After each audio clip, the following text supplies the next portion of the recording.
Video games are a lot like cars. They have lots of moving parts, and all the parts are designed to work together in sync. At the heart of the car is the engine, and the same goes for video games and their engines that run them. What is up, everyone? Welcome to another Battlefield vs. Call of Duty episode. Today I'll be comparing the two game engines that were used to create these games. Let's play some Battlefield Hardline and some Call of Duty Advanced Warfare.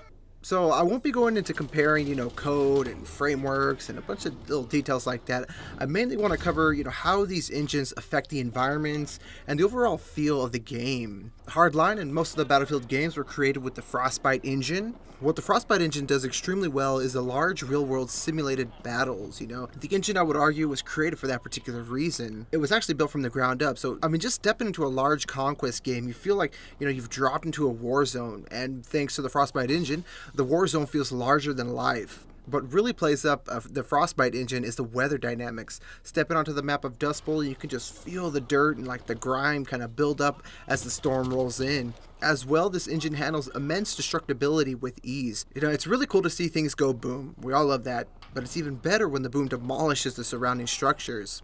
With so much destruction going on in a map, it's really awesome to have a lot of destruction on a map, physics playing into the roles of the game, but unfortunately there's some things that you just can't have along with all that destruction, all that real-time destructive anyways. And one of the things is what I call hyper textures. A lot of the environmental textures, I would say, are not so complex and not as detailed as you see in other games. This is a direct result of having lots of destructibles, since it's a lot harder to simulate and code complex hyper textures, kind of breaking down in real time and still having it look good. Moving on to Advanced Warfare, the engine used is a modified Quake engine. I don't think it has an official name. I've heard it called the IW engine. I'm guessing that's for Infinity Ward. But so I'll just call it the modified Quake engine. This engine has gone through lots of teardowns and rebuilds. I think almost in every single iteration of Call of Duty, each studio has actually implemented their own code and kind of rebuilt it from the ground up. Unfortunately, though, it's still the old Quake framework, so you are still kind of constrained to certain things.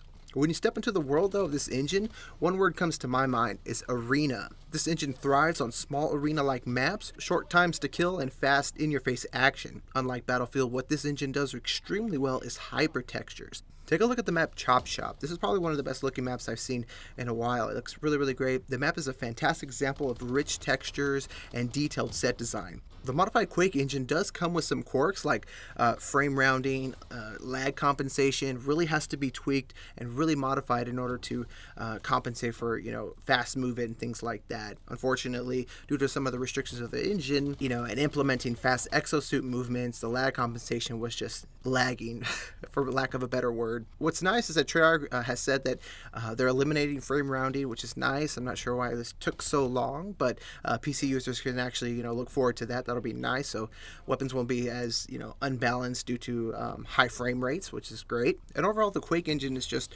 really, really good at smaller maps, really arena type of feel. Quake was that type of arena feel. If you ever played Quake, Unreal Tournament, those type of smaller, more intense maps that have a lot of color, a lot of textures. And what I mean hyper textures, I mean lots of layers, lots of normal maps, lots of bump images, and they look really, really good. Unfortunately, sometimes you are moving pretty fast, in Advanced Warfare. If you ever, kind of stop and take a look at the roses, take a second to appreciate the map and all the hyper textures and nice bold colors you see. It's actually pretty neat. All right, so that wraps up the video. Basically, for Battlefield 4, the Frostbite engine is really, really good at those larger environments with lots of destruction, but not so much, hyper textures, versus Advanced Warfare's modified Quake engine. It's really, really good at those small, fast time to kills and really arena-like settings with really, really good hyper textures. Unfortunately, it is constrained to its old, framework, but hopefully in Black Ops 3, Treyarch will go through and fix some of that. Thank you so much for watching, guys. If you have any comments, feel free to leave them below or hit me up on Twitter at MappedOutGamer. Peace.